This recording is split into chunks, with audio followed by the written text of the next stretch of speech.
Hey everybody, it's New here. Got a couple quick videos I'm going to squeeze out on these 2 days off. Scourge, magic finding farming. Videos that I actually intended to make a while back before I got heavily distracted by Nemesis 3 and Nemesis 4 farming. I still haven't really figured out the answer to the question as to whether or not Scourge magic farming in the tower, for example, is more or less lucrative than Nemesis farming at kind of like the highest level of efficiency, or experimenting with a variety of different ways. A good while ago I came out with a video that sort of explained all the various different types of farming strategies I liked to do in the tower magic finding.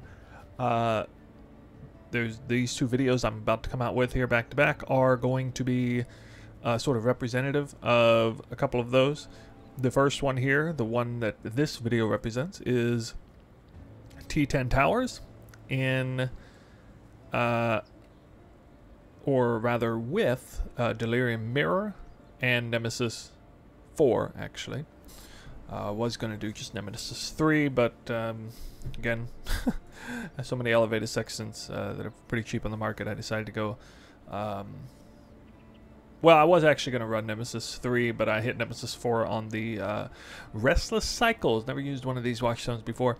But as you can see, especially with the Valdo's Rest Atlas passives, which I am running, the Harbinger passives here, this sucker looks really nice. Take a look at this thing. We got 15% more rare monsters, a terrific modifier for magic finding or Nemesis farming. We got 1 extra Harbinger guaranteed. I got 1 extra Harbinger from the Atlas passives guaranteed. Chance orbs, which is, not very good, but at least not useless. And then 12% increased quantity of items found. Great. These aren't the absolute best options. No pack size, no increased effective modifiers or whatnot, but they're really good.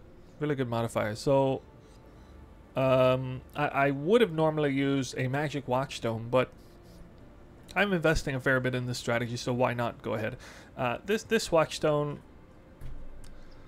honestly, I should add a little bit here, actually, now that I think about it, because the booming populace, I'm just actually sitting on these kinds of watchstones now. With elevated beyond and Nemesis rolls, I still got more banked away. I swear it's costing me less and less to roll these. Elevated sections are down below 40 chaos apiece in some cases. I was also running Irresistible Temptation and Territories Unknown, so I have a tremendous amount of flexibility on which sextants go on which modifiers. I did need to run a Delirium Mirror. I could run 4 Delirium Mirrors and sell them back. There is no inherent benefit to running elevated on this modifier. The other 3, however, do. And a super cheap sextant here with 3 additional strong boxes. I kind of molded over. I was going to do unique monsters drop corrupted items or increase quantity of strong boxes, but I feel like this strategy is trying to split the baby in the sense that we're going for currency, but we're also going for uniques and divination cards through magic finding. It's a little bit of an odd strategy. It'll be a lot of fun. It involves a Delirium Mirror. We're also farming Simulacrum splinters and cluster jewels and delirium orbs. So just farming all kinds of different things. And I decided to go with the harder setup. I was thinking about running a breach scarab to help me make it to the end of the map. But no, I'm basically going highest level of challenge with passives that do not give me an extra length to the mirror over here. And absolutely no extra encounters or guaranteed encounters on the map that will freeze the mirror aside from Alva Incursion. I will run Alva Incursions for this. Alva Incursion will reduce some of the monsters on the map. I am running, these are all 8 modded maps, all with Nemesis on them. None of the maps scourged. You could scourge these maps, but I feel like for this particular strategy I don't want to do that. The first map I'm going to be running is super insane. I still remember when I got this. Beyond plus Nemesis 8 modded map. Absolutely nuts. Not going crazy on the investment on the Scarabs. I didn't feel like that's necessary. Let's see how much the investment is per map. Yeah, this looks about right. 20 exalts. I'm only running 14 maps, so we're looking at about 1.5 exalts per map in total, approximately. I'll show you guys here in a sec. Here, let's put it to desktop mode. Take a snapshot. There it is. And you can see everything here. Price of tower maps has fallen. The marketplace is a little bit in flux here, but you know, things still kind of even out overall. We can always check the number of chaos in the end. But yeah, we'll go with that. I'm going to run these maps, and this is kind of my last hurrah for tower farming in tower. Magic farming, Scourge, Krangling, and all that stuff. I'm actually Krangling potentially a great amulet here, depending on if the chaos damage over time can flip up to tier 1 and whether or not I get a really good Krangle or not. So, I don't know, but not going to spend too much time. These videos are going to be a little shorter than usual.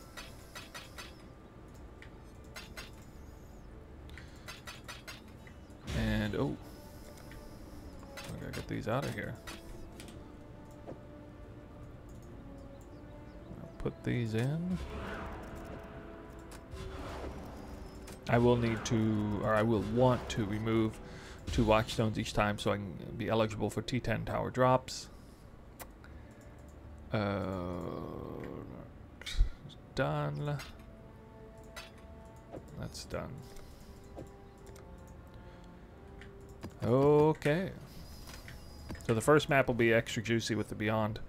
Probably won't have any PC lag here. We'll have Harbinger Kings. They're a little stressful.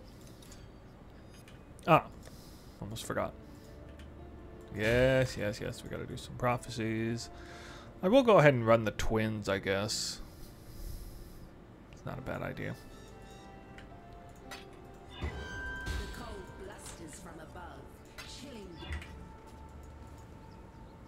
Okay. I'm gonna run Alva. Oh, that's awkward. I can't run Alva. Not for 14 maps. I didn't realize I didn't have 14 uses. Okay, I'll just run it for 11 uses then. Whatever. Yeah. So, by the way, Strongboxes and Harbingers don't really remove too many monsters from the map. It's a very small amount. So I wouldn't worry too much about that. I'm quite a bit out of practice trying to speed farm the tower like crazy, and I'm not giving myself any leeway at all here. It is going to be very hard to complete the map. Right before I actually hit the mirror, I should showcase some of my gear. I have had some somewhat significant changes to gear since I last ran these. Let's see, rings are the same, amulet has changed. I have aspect of the spider on the suffix now. However, I decided I wasn't going to run it because I didn't have the mana reservation, because they put the auras back in the chest because I don't really need the 6th link on the totem, Ballista Totem Toxic Rain setup. Just helps to kill some Beyond bosses a little bit. I don't need a ton of damage, single target damage for this build. However, the aura setup matters a huge deal because I need to be extra tanky. So I am running Determination. I dropped Purity of Elements. I don't have room for it. Decided to get Enfeeble with Awaken Blasphemy support to get on there. It took me forever to realize this, but Whispers of Doom was like right here. Easy access, didn't even realize. Enfeeble seems like a terrific decurse aura, or rather curse aura. Most of the time if I die, it is just from a random monster hit, even like a white monster, which Enfeeble will now give me 30% damage reduction against those, as well as magic monsters. Quite often it's magic monsters that kill me. I do, of course, I may take a huge hit from a rare or unique, but Usually it's just whatever is near me at the time.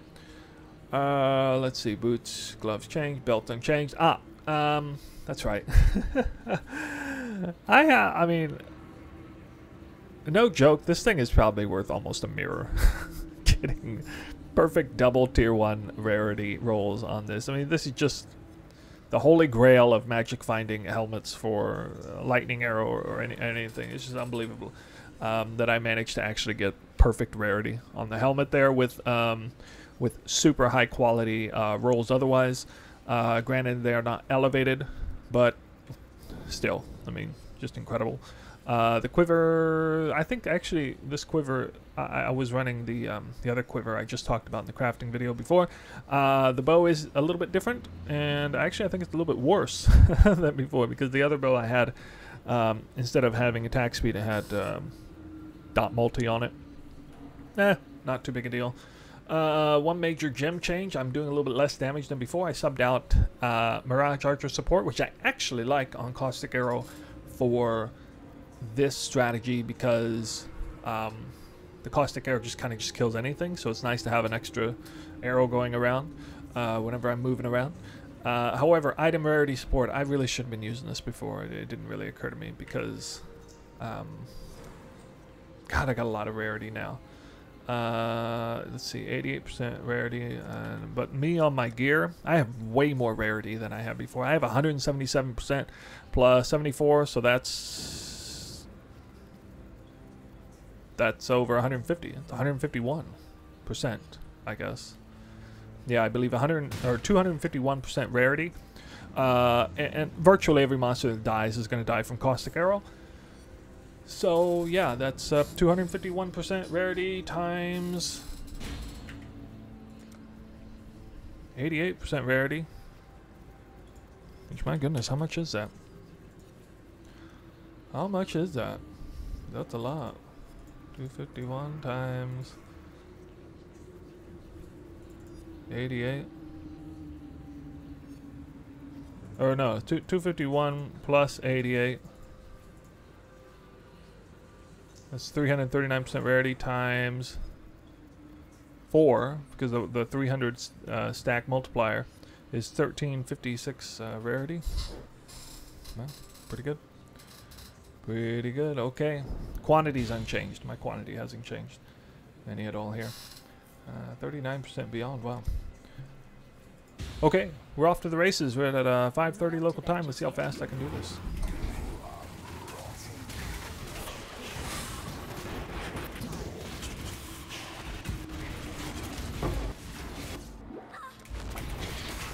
Not running spell suppression. It's kind of unnecessary to run spell suppression on non-red maps.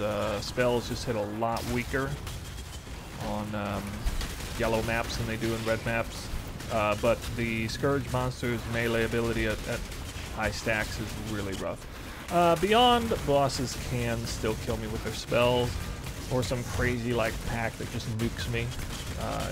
I can have a moment of regret from a lack of spell suppression, but usually it's not too bad.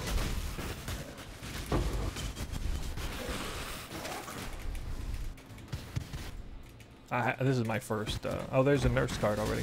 First Delirium map of the day, so yeah, you know how it is.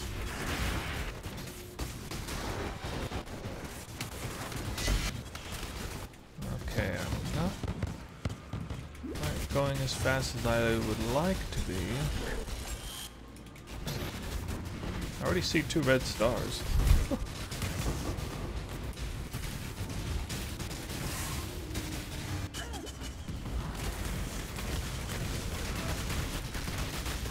Got my rampage up all the way.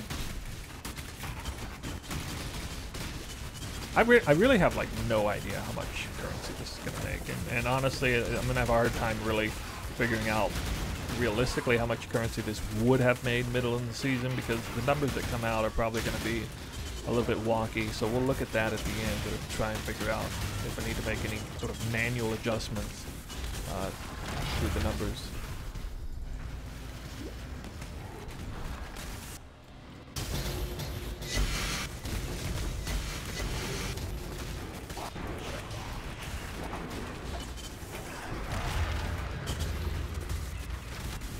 We'll look at all the drops later. Ain't got time to do it right now.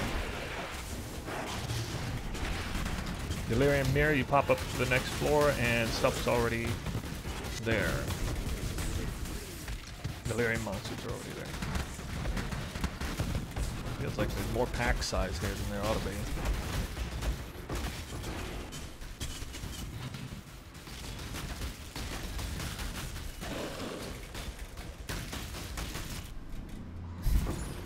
Actually lagging more than I thought it would. Oh, there was a Harbinger there.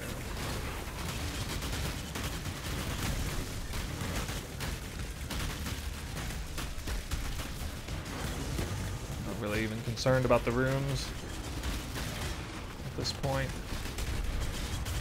So when I come back out of here, I'm going to go straight into Scourge Realm. You're going to see how there's like no monsters right where the Alva incursion is, plus, you know, a few yards outside of her as well.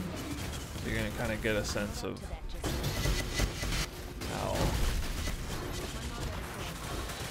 Well, it's kind of hard to tell. There's just so much loot everywhere.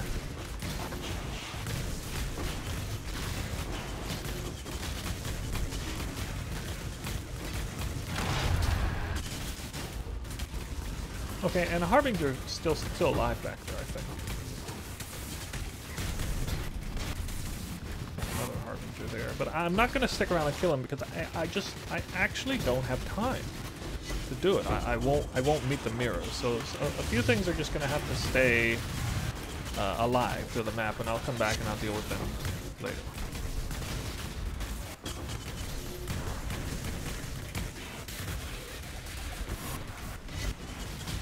I keep my headhunter buffs better that way anyway, and it's actually really important to have mass headhunter buffs in a farm like this.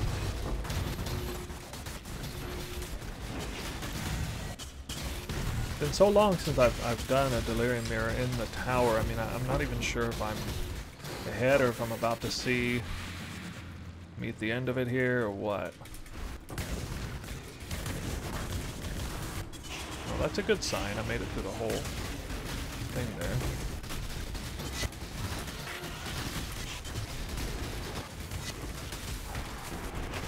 I have so many headhunter buffs. It's just very unlikely that I will die right here. So that's very good. Surprisingly good. Got incubators coming to me at the end. I have Harbingers left up, so I don't really need to worry too much about the extra monsters on the map. There we go. Okay, that's the end of the mirror. Try to get a few extra monsters over here like this. A skittering spirit. I got really lucky here this map. This is, I don't know, there's like four Exalted Orbs or Nurse cards, I suspect. There might have been a unique in there, actually. Well, it's nice for the game to welcome me back home like that. Yeah, we'll go ahead and pick up all the loot, see what we got. I didn't even check the stacks size.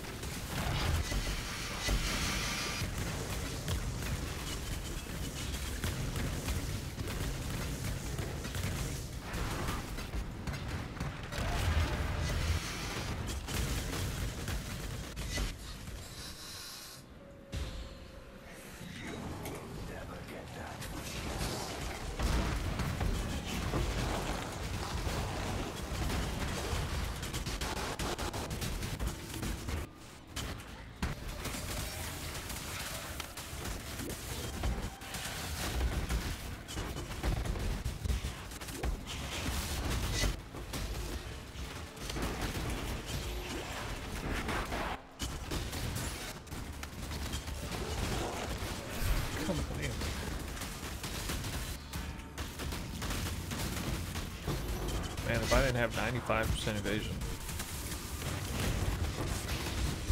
It's pretty ugly.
God.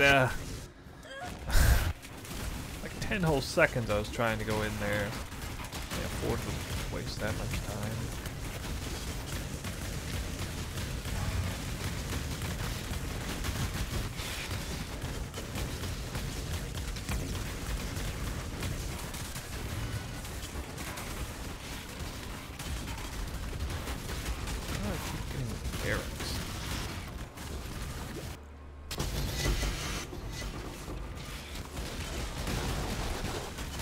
So much time in there, I managed to kill the garbage.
Leg breakers are good if I can make it there in time.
Great.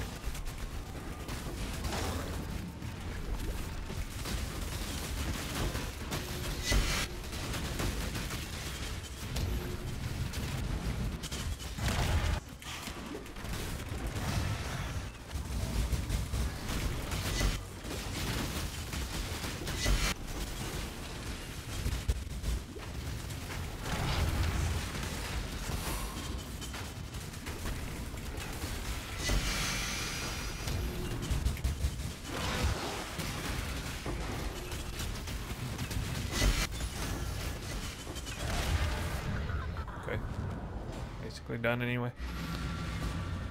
A good finish. Very strong finish. Good job, me.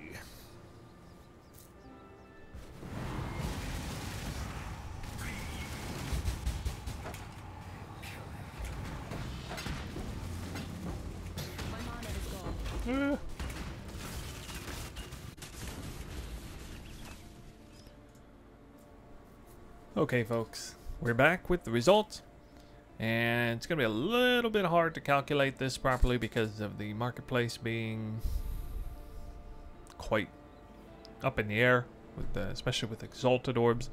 Market sort of mid-crash. I will actually go out of my way to calculate this based off the chaos, and then register 150 chaos orbs per exalted orb as the sort of middle of the season price point would go. There might be a few other things that are a little bit skewed, like for example divine orbs are worth more than usual right now. You know, there's a few things like that. We'll do my best to go in and see here. You know, on that note, I think I'll deliberately go in to excellence and take a look sort of individual items that dropped. It's especially interesting when magic finding to do this. Let's see what we got here. We got over 700 Chaos Orbs. Dereso's Defiance, my favorite body armor. I got one Sacred Orb. Voltaxic Rift. Never even seen that before. Must be like a Breach unique or something. And then nothing else here. Oh, 129 Wretcheds. Yeah, I remember I usually would get over 100 Wretcheds in a farming session if it was high quantity, high pack size farm. Let's see. Okay, 34 Divine Orbs. Those are from raw Divine Orbs and occasional corrupted Sextants from Strongboxes. And actually the price point is pretty accurate here when I look at it. It's a price point of 14 chaos per. That's not off at all, actually. What are Wretched's worth per? Wretched's only 2. Yeah, they're actually worth more than that. Okay, so maybe individual price points aren't too bad. I'll try to catch anything that's way out of place here. A few Orbs of Unmaking. Actually, tower maps are worth way less than usual. They're usually worth like 8 chaos apiece, so that's going to hurt me a little bit. I found 16 Exalted Orbs, so a couple of X over anticipated. That's nice. That's a pretty unusual, actually, when farming outside of Clinic Cairns and not double beyond, triple beyond. But it was Nemesis 4, not Nemesis 3. The big one. The big daddy right here. Doriana's prototype. I actually found 2 of them, which I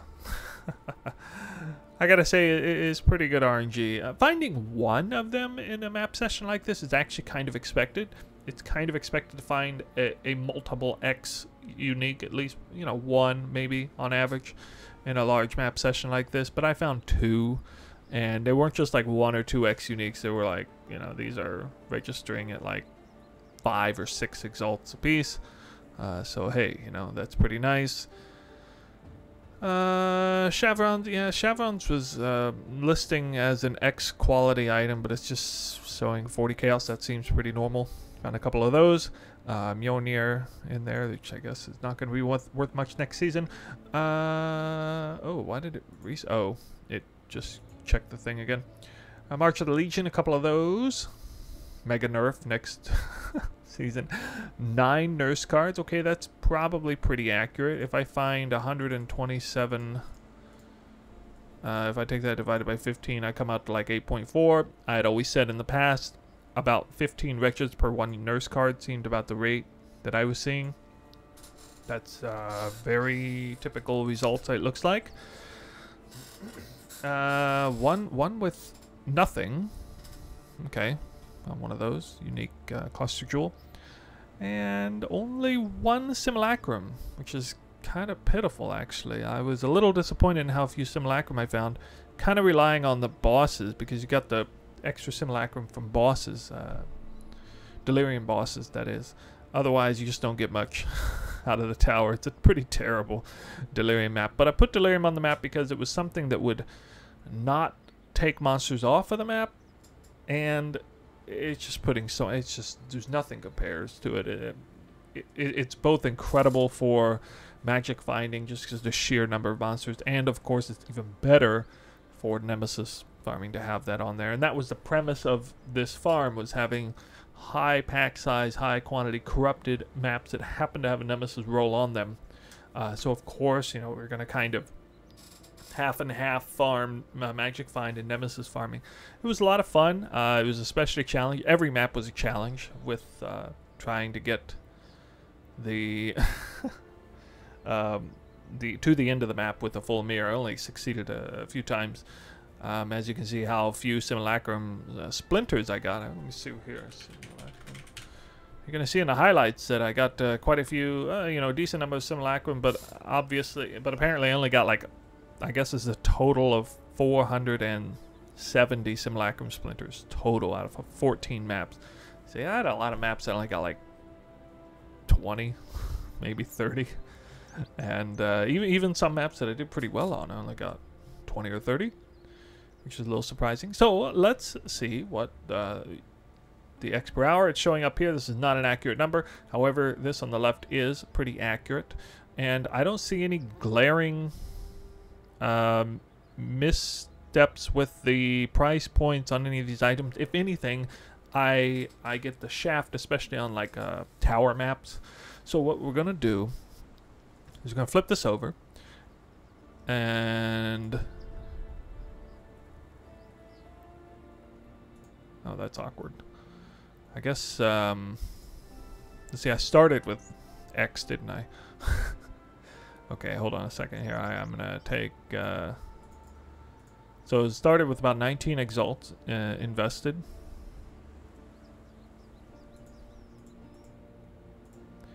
This is around 59 exalts. And exalts right now are... oh, they're going up a little bit actually, aren't they? Times 126.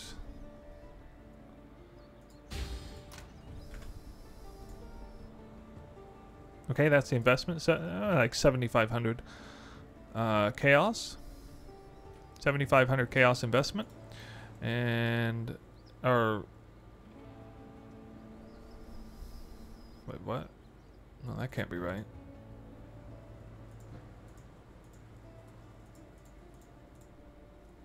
Yeah, that wasn't right. Sorry, 19... yeah, I'm gonna do it this way. Okay, so I take 19 times 126. That's how many chaos I had. I take that minus 9753.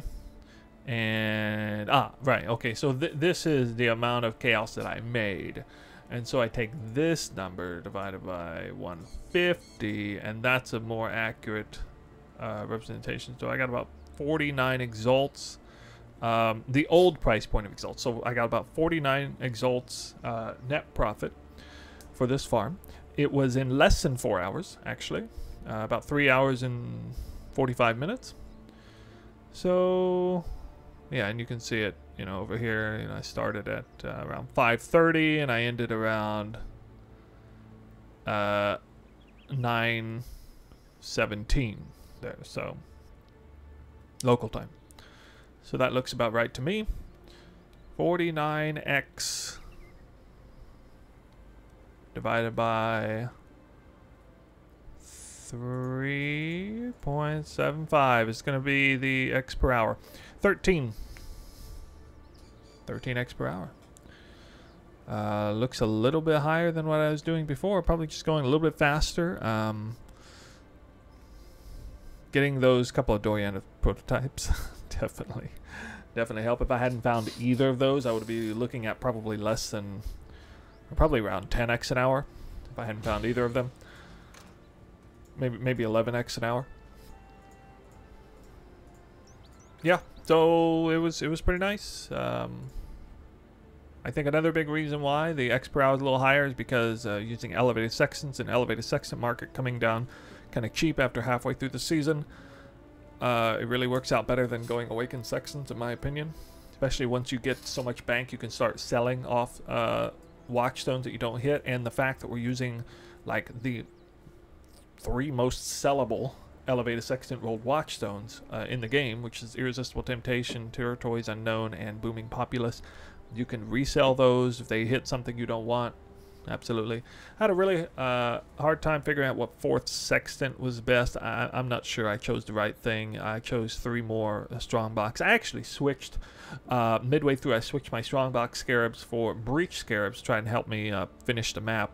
And I do think that was a good idea. And actually that lowered the investment a hair. You know, only a couple chaos.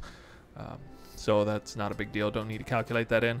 But it was a fun farm. It was very lucrative, and it is going to be part of a video I make talking about my favorite, aka best farms of the season, Scourge side in the tower.